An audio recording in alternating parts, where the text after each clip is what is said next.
Louvado seja nosso Senhor Jesus Cristo, para sempre seja louvado. Ao Senhor nosso Deus toda a honra, toda a glória, todo louvor e toda adoração. Sejam bem-vindos a mais um momento de oração, de reflexão sobre as promessas de nosso Senhor e de nosso Deus.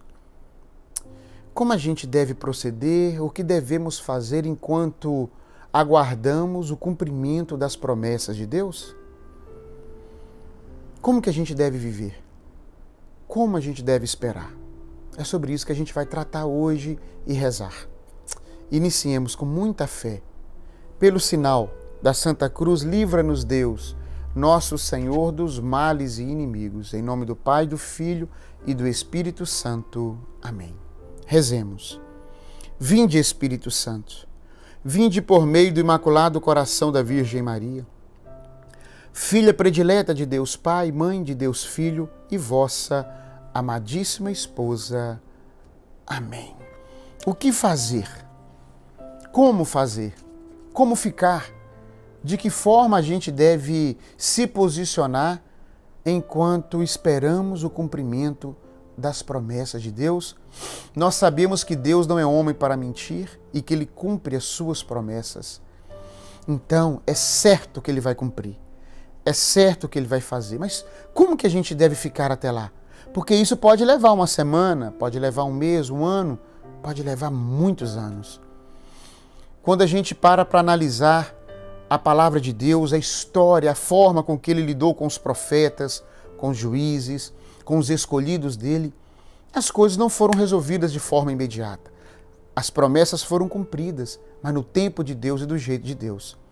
Vamos ler isso? Eclesiástico, capítulo 2, versículos 7 e seguintes. Existem, sabe, gente, duas maneiras de nós esperarmos. Duas maneiras de nós passarmos por esse tempo sofrendo as demoras do Senhor. E eu quero relatar aqui as duas. Está em Eclesiastes, capítulo 2. Eu vou começar no versículo 14, depois eu volto no 7. Primeiro eu quero falar a maneira negativa, a maneira triste, a maneira pessimista de nós esperarmos o cumprimento das promessas de Deus. Ai do coração fingido, dos lábios perversos, das mãos malfazejas, do pecador que leva na terra uma vida de duplicidade. O que é uma vida de duplicidade? É uma pessoa que não decidiu, o coração dela não é inteiro, o coração dela está dividido. O coração dela ainda não é de Deus.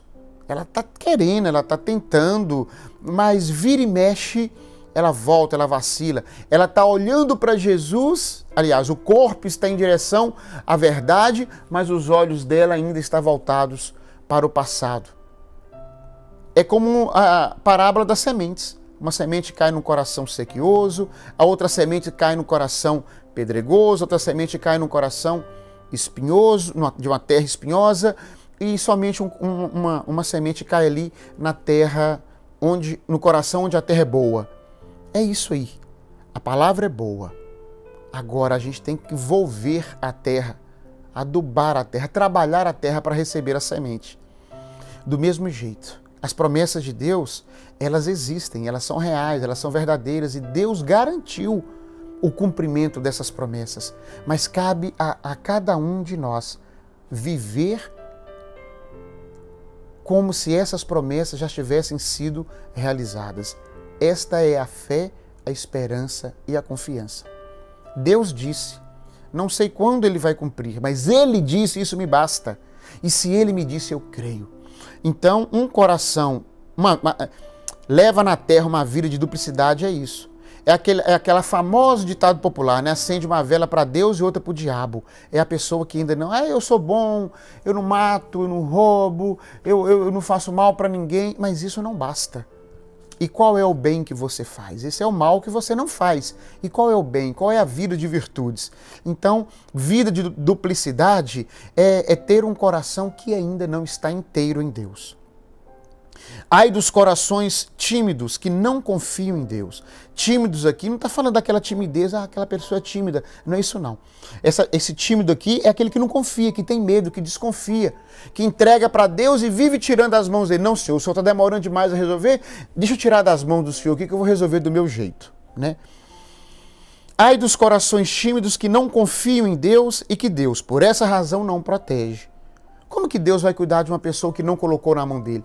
Quando nós confiamos em Deus e falamos, Senhor, eu te entrego essa situação. Agora a gente vai rezar para que o milagre dessa situação aconteça o mais rápido, conforme a vontade de Deus. Mas se eu me entreguei para Deus, eu tenho que acreditar que Ele vai cuidar e tomar conta. Eita, tem difícil, hein? Por que é difícil? Porque nós temos que exercitar a fé, a esperança e a confiança em Deus. Ai daqueles que perderam a paciência, que saíram do caminho reto e se transviaram nos maus caminhos. Ai daqueles que perdeu a paciência. Por que perder a paciência? Porque quando nós entramos no serviço do Senhor, nós temos que preparar para sofrer as demoras do Senhor. É aquilo que nós falamos ontem. Na medida em que o Senhor, que a gente coloca na mão dele uma situação, um milagre, não importa o tamanho da situação, do problema, da dor, da doença, da enfermidade, não importa o tamanho. Quando nós colocamos na mão do Senhor, agora eu tenho que esperar. Deus, ele pode resolver tudo? Pode. Mas ele não faz. Por quê? Porque porque a gente não está pronto. Na medida em que ele na medida em que o tempo vai passando, o tempo cronológico vai passando, Deus silenciosamente vai agindo, vai movendo, vai trabalhando em favor daquele que confia nele, daquele que o ama. Então, se nós amamos, confiamos, nós esperamos em Deus.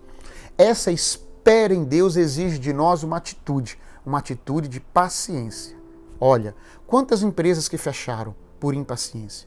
Quantos casamentos acabaram por impaciência? Quantas brigas nos relacionamentos aconteceram por impaciência? Mas eu estou rezando tanto. Você está rezando, mas não está esperando. Você está rezando e está fazendo do seu jeito. Aí você estraga tudo. O que Deus organiza, nós desorganizamos com a nossa impaciência. Meu irmão e minha irmã, isso é muito difícil.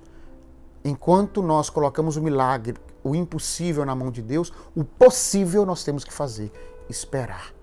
Pedir a Deus a graça do autocontrole, do autodomínio, da paciência, para poder sofrer as demoras do Senhor. Que farão eles, o ímpio, o impaciente, quando o Senhor começar o exame? Porque o Senhor vai nos examinar e você já sabe disso. Nós vamos ser julgados. E o juízo de Deus não é como o juízo da terra. A gente não vai ser julgado para ser condenado. A gente vai ser examinado. É o nosso comportamento aqui na terra, a nossa maneira que a gente se comportou é que vai ser examinado. Nós vamos ser julgados a partir disto, segundo a palavra de Deus. Agora, olha, a outra forma e a outra maneira de esperar, meus queridos irmãos, o tempo do cumprimento das promessas de Deus.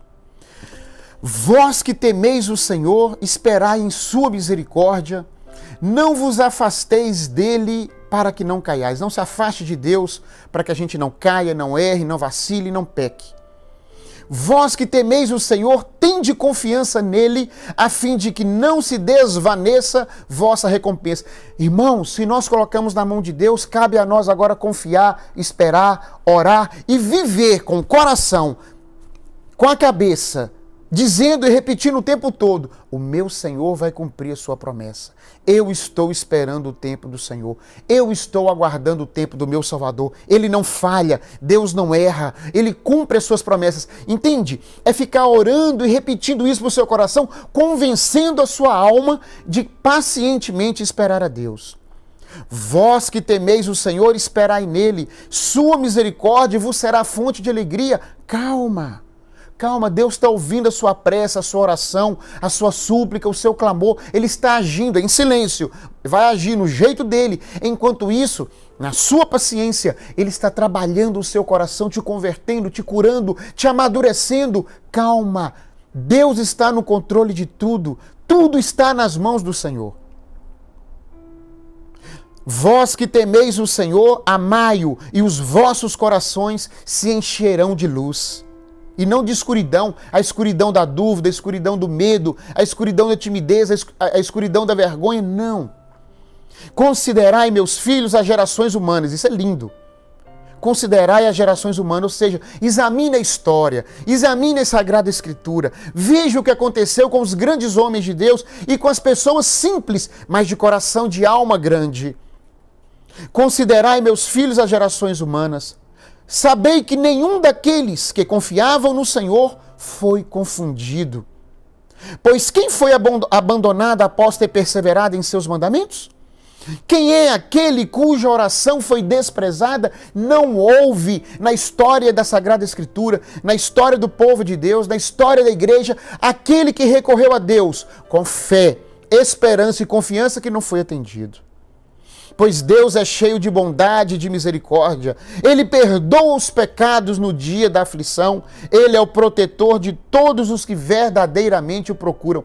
Deus é o protetor de todos que verdadeiramente, transparentemente, sinceramente, humildemente recorrem a Ele.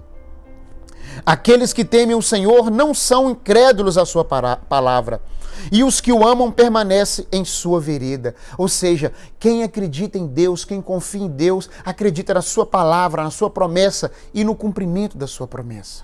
Tem muito mais para ler. Eclesiástico, capítulo 2. Vale a pena você ler o capítulo inteiro para que a sua fé seja aumentada, a sua esperança fortalecida e a sua confiança se torne inabalável. Deus nos ama, está conosco, Ele está nos educando porque Ele é um Pai que disciplina. É para a gente ter paciência e calma para Deus agir na vida dos nossos filhos, dos nossos cônjuges, dos nossos irmãos, dos nossos pais, na nossa própria vida.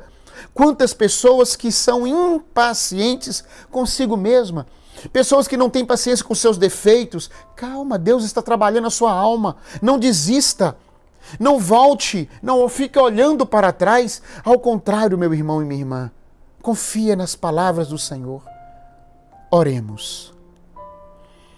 Meu Senhor Jesus Cristo, a nossa natureza é corrompida. Nós somos tíbios.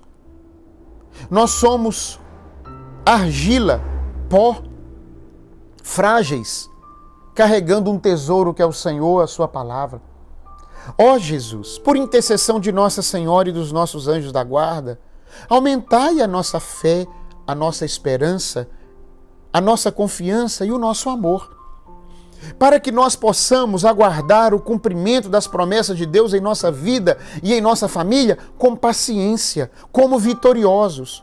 Não queremos viver uma vida de reclamões, de murmurões, uma vida pesada, escura. Ó Senhor, dai-nos o autocontrole, o autodomínio sobre os nossos ímpetos. Enche a nossa personalidade, o nosso caráter, o nosso temperamento com o seu Espírito Santo. Te entregamos a nossa vida, te entregamos tudo o que somos e tudo o que temos, porque nós tememos o Senhor, nós amamos o Senhor, somos o teu povo. Bendito seja o seu nome para sempre. Amém. Quero vê-los aqui amanhã, com mais fé, esperança e confiança. Que desça sobre nós, por intercessão de Nossa Senhora, São José, São João Paulo II e São Miguel Arcanjo, a bênção do Deus Todo-Poderoso, Pai, Filho e Espírito Santo. Amém. São Miguel Arcanjo, defendei-nos no combate. Amém.